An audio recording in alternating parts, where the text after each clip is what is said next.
The curtain slowly rises, and the audience holds its breath. They are not waiting merely for dance, but for a marvel, to witness the human body defy its own weight. Thus begins the story of Pointe shoes, one of the most poetic and at the same time most demanding objects in classical ballet. In its origins, ballet bore little resemblance to the ethereal image we know today. It was born in the Italian courts of the Renaissance and later consolidated in the France of Louis XIV as an aristocratic art form, solemn and profoundly grounded. Dancers did not float, they walked, turned, and moved with measured steps, wrapped in heavy garments and wearing heeled shoes, similar to those of everyday life. Those early ballet shoes were rigid, ornate, and impractical. The heel, a symbol of social status, anchored the body firmly to the ground. Dance did not yet aspire to elevation.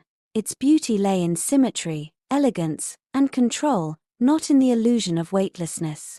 Before the human body could sustain that illusion on its own, the theatre resorted to artifice. During the 18th century and the early years of the 19th, in ballets with mythological or supernatural themes, dancers were sometimes suspended by ropes and harnesses hidden in the stage machinery, attached from the ceiling above. The aim was simple yet powerful: to make them appear light, almost unreal, as though they did not fully belong to the earthly world.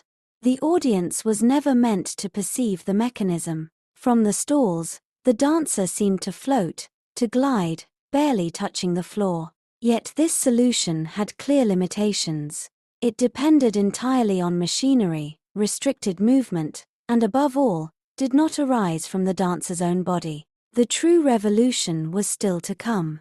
That revolution took shape with the arrival of Romanticism in the 19th century. Ballet became populated with sylphs, spirits, and otherworldly beings. Dancers were no longer meant to resemble ladies of the court, but ethereal creatures, suspended between the human and the supernatural. To achieve this, ropes were no longer enough. The body itself had to learn how to rise. It was then that footwear began to change. Dancers started to modify their own shoes.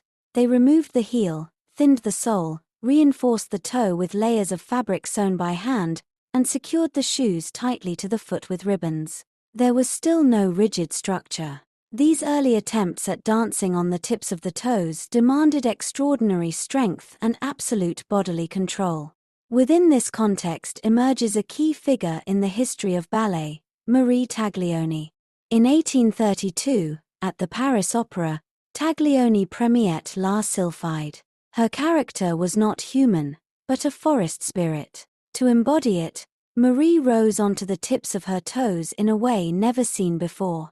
She was not the first dancer to go onto pointe, but she was the first to do so as a poetic language, rather than as a fleeting effect. That night marked a turning point. The audience saw no effort, no visible artifice.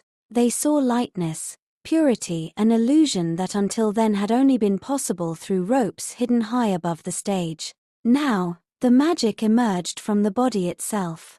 Pointe shoes, still soft and fragile, became the bridge between the human and the immaterial.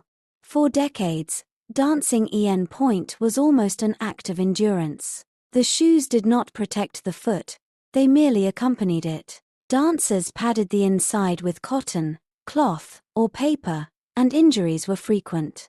Yet the romantic ideal demanded it, to appear weightless, even if the price was pain.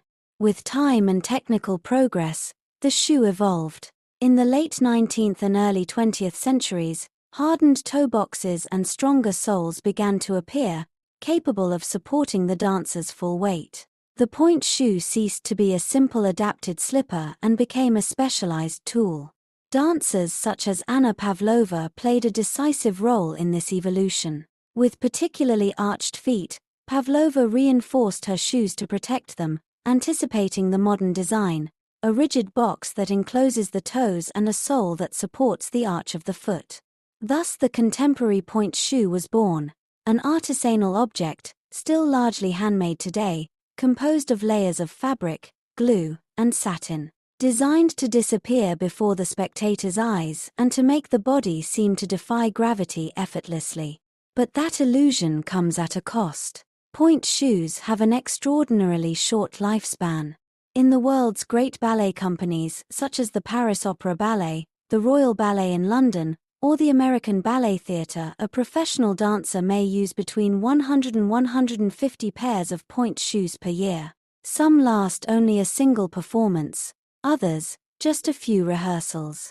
Altogether, a major company may consume several thousand pairs each season.